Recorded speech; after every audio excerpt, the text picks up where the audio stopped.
The westbound train hissed into the small station of Dry Creek, a lonely outpost clinging to the prairie as though it were fighting the wind itself. Dust swirled across the platform, and townsfolk gathered out of curiosity more than necessity. Trains brought strangers, and strangers meant stories. Among the passengers who stepped off that morning was a woman who carried herself with dignity despite the long miles and the wary glances she felt pressing against her back. Her name was Clara Bennett, and though she was no longer a young debutante, she bore the quiet grace of someone who had weathered storms and chosen to keep standing. She held a single trunk, worn but sturdy, the sum of her belongings and her hope for a new life. Her brown traveling dress, pressed as neatly as she could manage, spoke of determination rather than wealth. Clara had come west as a mail-order bride, answering the letters of a man who promised steadiness, prosperity, and companionship. His name was Thomas Grady, a rancher who owned more acres of cattle land than any man in the county. His words had been practical, almost businesslike. He sought a wife to manage his household and share in his respectability. Clara, alone in the world and longing for belonging, had accepted.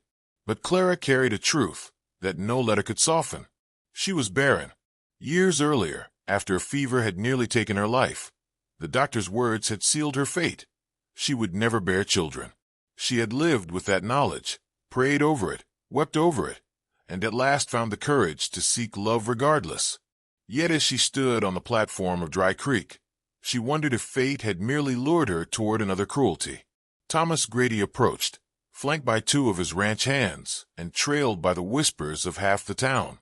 He was a man of commanding stature, broad-shouldered, with a face that spoke more of pride than kindness.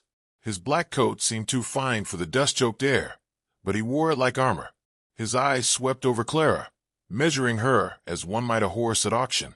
"So," he said, his voice flat, "you're the one who answered my letters." Clara's lips curved into the smallest of hopeful smiles. "Yes, Mr. Grady. I am Clara Bennett. I'm honored to finally meet you." The people around them leaned closer, eager for spectacle. Clara sensed it. The way small towns fed on gossip, the way lives became entertainment for others. She wanted nothing more than to step into the carriage and leave the eyes behind, to start fresh with the man she had crossed miles to marry. But Thomas's gaze hardened. "There's been talk," he said, low enough that only she could hear at first. "I hear tell you can't give a man children. Is it true?" The blood drained from Clara's face. She had not spoken the truth aloud since writing her acceptance, for she had feared this very moment. "It is," she whispered, "but a home is built on more than—" Thomas cut her off sharply, raising his voice so that all nearby could hear. "Then you have no place here. What use is a wife who cannot give an heir? I will not tie myself to a woman who fails her duty before she even begins." A hush fell. The word struck like a whip across Clara's soul. Murmurs rippled through the crowd. A barren bride. A wasted journey. A woman cast aside. Clara stood frozen, gripping the handle of her trunk as though it were the last anchor, holding her to earth. Her vision blurred, not from tears, but from the weight of humiliation pressing upon her chest. Every mile she had traveled, every prayer she had whispered, every fragile dream she had dared to carry, all crumbled beneath the cruelty of his public rejection. She wanted to defend herself, to speak of love, loyalty, and the worth of a woman beyond her womb. But her voice caught in her throat. Pride alone kept her from collapsing where she stood. Thomas turned away, dismissing her with the flick of a hand. "Find your own way, Miss Bennett. I'll not be shackled to broken promises." He strode off, leaving her to the whispers, the pointing fingers, and the sting of shame that burned hotter than the prairie sun.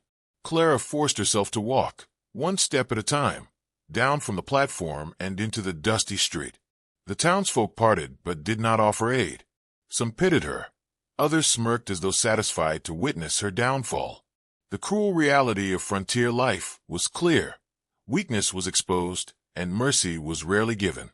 She reached the shade of an abandoned wagon and set her trunk down. For the first time, her shoulders sagged. She pressed her hands against her face, but the tears refused to fall. Instead, a hollowness spread inside her, a quiet emptiness that threatened to consume her whole. As she sat there, children played nearby, darting between barrels and fence posts. Their laughter floated through the air, innocent and unknowing of the cruelty that had just transpired. One little girl, no older than 6, paused to look at Clara. Her wide eyes were filled not with scorn, but with curiosity. She tilted her head, as though trying to understand why a woman sat alone, with sorrow written across her face. For the first time since the rejection, Clara felt seen, not as broken, not as unworthy, but simply as a person. The child's gaze lingered before she was called away by her companions, but the moment lodged itself in Clara's heart like a fragile seed of hope. The sun dipped lower, casting long shadows across the town. Clara knew she had a choice. She could return on the next train, defeated and shamed, or she could find the strength to remain. Somewhere deep within, a whisper urged her to stay, though she did not yet understand why. She gathered her trunk again, the weight now heavier with rejection, but still her only possession. As she lifted it, she caught sight of the church where she had been meant to wed. Its doors were closed, but its steeple pointed heavenward, a reminder that even in the harshest soil, faith might take root. Clara squared her shoulders, whispering to herself, "This will not be the end of me." The prairie wind tugged at her dress, as if testing her resolve. She stood firm, a lone figure in a town that had already judged her, a woman marked by loss, yet not destroyed. Somewhere in this unforgiving land, she sensed her story was only beginning. And though she did not yet know it, the children who had seen her that day would one day be the reason she stayed, and the reason she learned what true family meant. The prairie evening drew its amber veil across Dry Creek, and the day's heat softened into a restless wind. Clara Bennett walked aimlessly through the dusty street, her trunk dragging against the ground, the shame of the morning still pressing like a stone upon her chest. Each glance from passers-by was a reminder of Thomas Grady's rejection, each whisper a nail in the coffin of her dignity. She had no boarding house arranged, no friend in this place, and no plan beyond the broken promise that had lured her across states. The thought of climbing back onto the next train with nothing but humiliation made her stomach twist. She would not return defeated, not yet. It was near the edge of town, where wooden fences gave way to wide stretches of prairie, that Clara first saw them. 2 children sat on the steps of a weather homestead porch, their bare feet swinging above the dust. A boy of about 10 clutched a whittled stick, carving shavings with serious concentration, while a younger girl hummed tunelessly as she braided wildflowers into her hair. Their clothes were patched but clean, their faces sunburnt from days in the open air. They looked up when Clara passed. The girl's face lit instantly with recognition. She was the same child who had studied Clara on the station platform, the one with wide, curious eyes.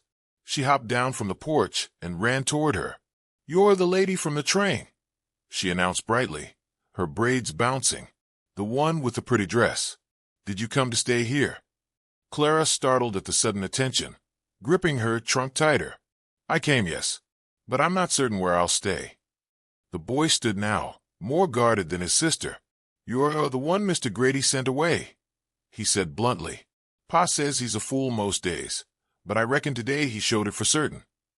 Clara blinked, heat rising to her cheeks. Children spoke truths adults cloaked in cruelty. She opened her mouth to reply, but a voice came from the porch, deep, steady, with the weight of authority softened by weariness. "Annie, Luke, let the lady be. She doesn't need your chatter chasing her down the road." A tall man stepped into the fading light. His shoulders carried the burden of hard labor, his shirt sleeves rolled, his face marked by the sun and etched with lines of both strength and sorrow. His dark hair, streaked faintly with gray, though he could not have been more than 35, lifted in the evening wind. But it was his eyes that held Clara still, not harsh, not pitying, but watchful, as though he knew something of brokenness himself. This was Samuel Carter, widower, rancher, and father to the children. Clara's lips parted, but words faltered. She lowered her gaze, conscious of her disheveled state. Samuel stepped closer, resting one hand on his daughter's shoulder. "You'll have to forgive Annie's curiosity. She means no harm. I'm Samuel Carter. These 2 troublemakers are Luke and Annie." The little girl grinned. We're not trouble, Pa. We're helpers. Samuel's mouth twitched, the shadow of a smile not fully given. He looked back at Clara. And you are Miss Bennet, I believe. Her heart stuttered. You know of me. Word travels fast in a town this small, he replied evenly. News of the platform reached my ears before I'd finished mending the fence. Folks here thrive on gossip, but I don't put much stock in it. Clara swallowed, the sting of shame returning. Then you know I was cast aside. I will not deny it. Samuel studied her a moment longer, his gaze steady, but not unkind. Cast aside by a man who wouldn't know the worth of a good woman if it stared him in the face. Don't let that weigh heavier than it should. The gentleness in his tone nearly undid her. She fought the trembling in her hands, clutching her trunk as though it were armor. You've nowhere to go, he asked finally. Clara hesitated. To admit it would be to expose the depth of her vulnerability. Yet honesty seemed the only course. No, I thought I would be wed today. I thought I'd be given a home. Samuel nodded slowly, as though considering something unspoken. Then he glanced at his children, whose expectant faces were turned toward him. Annie tugged at his sleeve. Pa, can she stay with us? Please? She looks like she needs a place. Luke, more reserved but no less earnest, added. She doesn't look like trouble. Not like that hog we tried to keep. Despite herself, Clara let a soft laugh escape. The sound startled her, for it had been weeks since laughter touched her lips. Samuel's eyes softened at the sound, though his jaw remained firm. It isn't as simple as just inviting strangers to stay, he told his children gently. Then he looked back at Clara. But there's a room in the barn, kept tidy for hired hands when the season's busy. It's not much, but it's dry and it's safe. You're welcome to it, if you take it until you decide your next step. Clara felt her throat tighten. A barn loft was no grand chamber, yet to her it was an offering of dignity when all else had been stripped away. She inclined her head. I would be grateful. That evening, Samuel led her to the barn, its wooden beams glowing in the last gold light. The smell of hay and horses filled the air, but it was warm, alive, a place with purpose. He showed her the small cot tucked against the wall, clean sheets folded neatly. It's not the home you expected, Samuel said, his voice quiet, but it's yours tonight. Clara brushed her hand across the coarse blanket, the weight of his kindness settling over her like a cloak. Sometimes, she murmured, the unexpected is what saves us. Samuel studied her, but did not press. He tipped his hat slightly before stepping back into the twilight. Rest well, Miss Bennet. We'll speak more tomorrow. Left alone, Clara sat on the cot, exhaustion pulling at her limbs. Through the slats of the barn, she could see Annie chasing fireflies, her laughter ringing against the twilight sky. Luke trailed after her, muttering complaints, though his protective eye never left his sister. For the first time since her humiliation, Clara felt a flicker of belonging. Not yet a home, not yet a family, but a place where kindness dwelt, even if only for a night. As darkness settled, she whispered into the stillness. Perhaps my journey did not end in rejection after all. Perhaps it has only just begun. Morning light streamed through the wide cracks of the barn, streaking Clara's cot in pale gold. She sat up slowly, brushing strands of hay from her hair, disoriented by the unfamiliar creak of timbers and the faint neigh of horses. For a moment she forgot where she was, and then the memory of yesterday returned. The humiliation at the station, the offer of Samuel Carter's barn, the sound of Annie's laughter chasing fireflies. Clara rose, straightened her skirts, and folded the blanket with care. Poverty had taught her discipline long before heartbreak had taught her silence. She had no wish to appear ungrateful. When she stepped outside, the cool air carried the scent of dew and earth. Samuel's homestead stood quietly across the yard, a modest house with clapboard walls, windows in need of paint, and a roof that leaned slightly as though weary from years of prairie storms. It was not grand, not complete, but there was a dignity in its worn edges, much like its owner. Miss Bennet. Annie's voice rang out. The girl raced from the porch, braids flying, barefoot feet scattering dust. Pa says you can help with breakfast if you'd like. I told him you'd be good at it. Clara smiled faintly, taken aback by the child's certainty. "And what makes you so sure of that?" "Because you look like someone who knows how to care for people," Annie replied simply, grabbing her hand and tugging her toward the house. Inside, the kitchen smelled of coffee and cornmeal. Luke sat at the table, sharpening a pocket knife with the seriousness of a man twice his age. Samuel stood near the stove, turning cornbread with deliberate motions, his sleeves rolled to reveal forearms browned by sun and labor. He glanced up as Clara entered, his expression unreadable, though not unkind. "Good morning," he said. "I trust the barn was comfortable enough." "It was more than I deserved," Clara answered, lowering her gaze. Samuel frowned faintly. "No one deserves the cold edge of a train platform. A roof over your head is no charity. It's just decency." The words, plain and unadorned, struck Clara deeply. She busied herself beside Annie, helping stir batter and fetch crockery, grateful for something to do with her hands. Over breakfast, conversation faltered, broken by the clatter of plates and the occasional question from Annie. Luke, protective yet cautious, studied Clara as though measuring her worth. Samuel spoke little, his silence carrying weight rather than distance. Clara sensed in him a man who carried grief like a shadow, always present, never voiced. After the meal, Samuel set his cup down and met Clara's eyes for the first time with a steadiness that unsettled her. "I won't keep you here longer than you wish, but if you mean to stay a while, there's work to be done. This land doesn't care for pity. It only answers to labor." Clara straightened, nodding. "I've worked most of my life, Mr. Carter. I would be glad to earn my place." Something flickered in his gaze, approval mixed with caution, as though he'd expected no less, but would not admit it aloud. The day unfolded beneath the wide prairie sky. Clara carried buckets of water, helped mend torn linens, and even joined Annie in the garden, where weeds threatened to choke the beans. Samuel worked with Luke repairing a section of the fence, his figure strong against the horizon, every swing of the hammer echoing the steady rhythm of survival.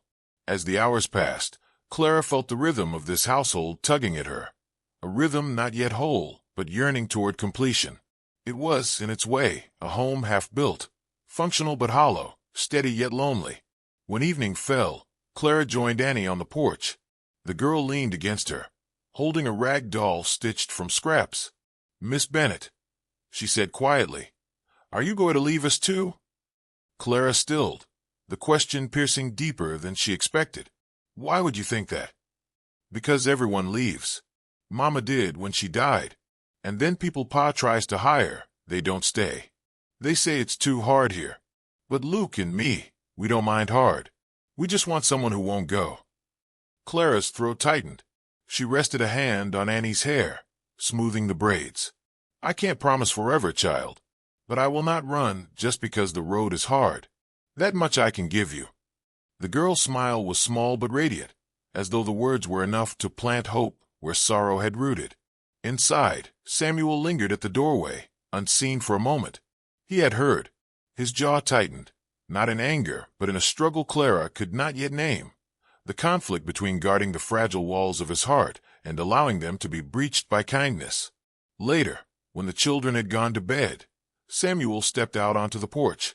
The moon hung pale above the prairie, silvering the land. Clara sat quietly, her gaze lifted toward the horizon. "You spoke kindly to Annie," Samuel said at last. "She deserves kindness," Clara replied. "Both of them do. Children should not learn abandonment before they've learned security." His eyes darkened at her words, and for a moment silence stretched. Then he said, "This house, it's not much. Since Mary passed, I've kept it standing, but not alive. I've told myself the children only needed shelter and food, but sometimes I see their eyes, and I know that isn't enough." Clara turned to him, her voice steady though her heart trembled. "A home isn't measured by walls or by wealth, Mr. Carter. It's measured by love. You've given them what you could, but perhaps they hunger for more than one heart can carry alone." The words lingered between them, charged with meaning neither dared to touch. Samuel finally exhaled, glancing toward the barn. "You've had a long day. Best get your rest." Clara nodded. though she felt something unspoken press against the night air, something like a seed buried in soil, waiting to root. As she lay on her cot again, listening to the distant whistle of a night train, Clara whispered into the darkness, "Maybe this is what I was searching for, not the promise of a husband, but the chance to help build a home half-finished." And in the quiet of the barn, hope breathed its first fragile shape. The prairie morning began with the hush of dawn, a canvas painted in pale pink and gold. Clara awoke in the barn to the sound of birds chattering in the eaves and the muffled voices of Samuel and Luke outside, already at work. She sat on the edge of her cot, clutching the blanket, realizing her days here were numbered unless a choice was made, his or hers. For days she had labored beside Samuel's children, stitching worn clothes, teaching Annie her letters, and showing Luke how to mend a button with reluctant patience. Yet every night, when silence fell, the same fear returned, that she remained a guest, a passerby, someone who would eventually be left behind as others had left her. Steeling her heart, Clara decided she would not ask for a place she had not been offered. If she belonged here, it must be because they chose her, not because she begged. By midday, Samuel rode into town with Luke, leaving Annie and Clara behind to tend the house. As they kneaded dough together, Annie suddenly paused, her flour-dusted hands resting on the table. "Miss Bennet," she said solemnly, "Luke says you might leave when you find work elsewhere, but I don't want you to. I want you to stay here with us." Clara swallowed, her throat tightening. "Annie, darling, sometimes life doesn't give us what we wish. Your father must decide what's best for his family." The child's eyes brimmed with stubborn tears. But families aren't only made by blood. Sometimes they're made by who stays. The truth in those words struck Clara like a bell ringing in her chest. She gathered Annie into her arms, whispering promises she dared not make aloud, rocking the girl until her breathing steadied. That evening, Samuel returned with a cart of supplies. His eyes fell on Annie asleep in Clara's lap by the hearth, her small hand tangled in Clara's dress. Something in the sight softened the iron lines of his face. He stood silently for a long while before clearing his throat. "You've done more for them in a fortnight than I managed in years," he admitted. Clara looked up, startled by the rough honesty in his voice. "They only needed someone to listen," she said gently. "You give them everything that keeps them alive, but perhaps what they crave is what keeps them whole." Samuel turned away, rubbing the back of his neck. "I've been afraid of needing someone again. Afraid if I opened the door, grief would come flooding back." Her heart pounded. "Grief may always live in the corners of this house, Samuel, but love can live here too, if you let it." His gaze met hers then, steady but uncertain, as though he were standing on the edge of a cliff and did not know if the leap would save or shatter him. The days that followed carried a tension both delicate and powerful.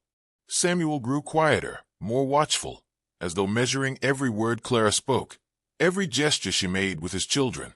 Luke, too, began to thaw, no longer avoiding Clara's presence, but asking her opinion on small matters, the best way to patch a saddle strap, the straightest rows for planting corn. It was not trust yet, but it was the seed of it. Then came the storm. It swept across the prairie one evening, fierce winds rattling shutters and thunder cracking the sky open. The family huddled in the parlor, lantern light flickering against the walls. When the roof began to leak, Samuel dashed into the storm to secure the shingles, but Luke followed against his command, determined to prove himself. Clara's heart leapt as lightning flashed, revealing the boy struggling against the gale.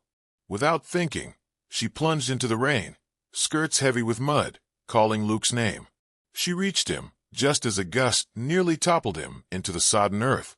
Wrapping her arms around him, she shielded him with her body until Samuel reached them, his face white with fear.